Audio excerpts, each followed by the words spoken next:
Саламатсыздарбы, урматтуу коллегалар. Биздин кийинки темабыз Кыргыз Республикасынын жазык процесстик кодексинин концепциясы. Урматтуу коллегалар, 2019 жылдын 1-январынан баштап жаңы кабыл алынган Кыргыз Республикасынын жазык процесстик кодекси иштеп баштайт. Азыркы учурдагы иштеп жаткан жазык процесстик кодекси замандан артта калып, Кыргыз Республикасынын конституциясынын талабына ылайык жооп бербейт. Кылмыш укуктуулук сот өндүрүшүндө төмөнкү натыйжа, айыптоо, мүнөзү жана бюрократтык элементтерди камтыйт. Кылмыш процессинин максаты жана милдеттерине адам укугун коргоо толук жооп бербейт. Жаңы кодекс президенттин жарлыгында көрсөтүлгөндөй, сот ишинде тараптардын тең укуктуулугуна жана атаандаштык принцибине негизделген, ошондой эле милдеттери кеңейтилген. Тактап айтканда, коомду жана инсанды кылмыштан жана жоруктардан коргоо, адамды негизсиз кылмышка жана жоруктарга айыптоодон коргоо, материалдык укуктарын негизсиз чектөөдөн коргоо. Жаңы кылмыш жаза процесстик кодекси 16 принциптен турат. Кээ бир принциптери жоюлган, ал эми кээ бир принциптери өзгөртүлүп, талапка ылайык келтирилди. Кылмыш сот өндүрүшүнүн объектилери болуп, төмөнкүлөр эсептелет. Кызмат адамдары, коргоочулар, башка адамдар.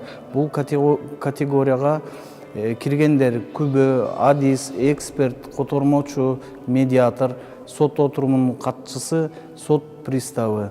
Субъекттердин укук милдеттери боюнча экиге бөлүүгө болот. Айыптоо тараптагы катышуучулар, булар прокурор, тергөөчү, алгач иликтөөчү, жабырлануучунун өкүлү жана башкалар. Ал эми коргоо тараптары катышуучулар, булар шектүү, айыпталуучу, соттолуучу, коргоочу, жашы жете электердин укугун коргоо өкүлү, юридикалык жактын өкүлү жана башкалар.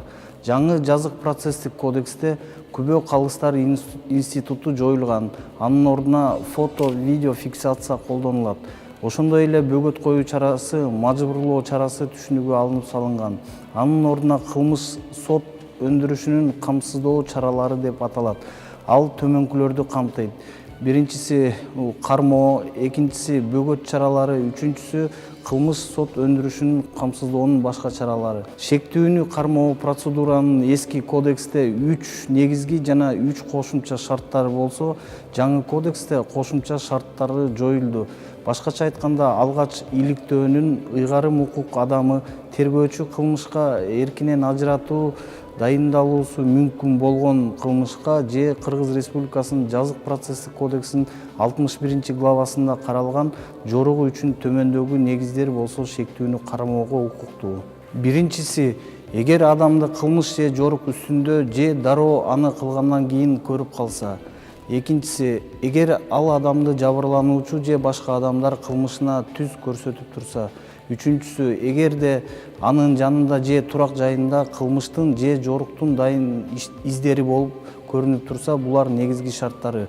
Ал эми кошумча шарттары: эгер адам качууга аракет кылса, эгер адамдын туруктуу жашаган жери болбосо, эгер адамдын өздүгү анык эмес болгондо, бул үчөө мурда айтылгандай дискриминациялык мүнөздө адам укугуна каршы келгендиктен булар алынып салынган. Ошондуктан жогорудагы айтылган 3 шартты жаңы кодекске негиз катары киргизилген. Мындан сырткары кодексте жаңы да чаралар киргизилген. Булар жакындоого тыюу салуу деп аталат. Судья, тергөөчү же алгач иликтөөчү шектүүнү жабырлануучуга же күбөгө келүүгө, телефон менен сүйлөшүүгө, белгилүү жерлерге келүүгө тыюу салат. Жаңы кодексте кылмыш ишин козгоо институту алынып салынган. Ошондой эле жаңы кодексте тергөө судьясы макулдашуу институту киргизилген. Булар новелла болуп эсептелет. Жаңы жазык процесстик кодекси боюнча сотко чейинки өндүрүш арызды жана билдирүүлөрдү, кылмыштарды жана жоруктарды бирдиктүү реестрине каттагандан башталат. Жаңы глава жоруктар боюнча иштерди тергөөдө атайын тергөө иштери жүрбөйт. Камакка алуу, үй камагы колдонулбайт. Жоруктар боюнча сотко чейинки өндүрүш шектүү катары билдирүү берилгенден кийин 20 күндө тергелүүсү зарыл. Жоруктар боюнча жаңы жазык процессуалдык кодексинин главасында көрсөтүлгөн.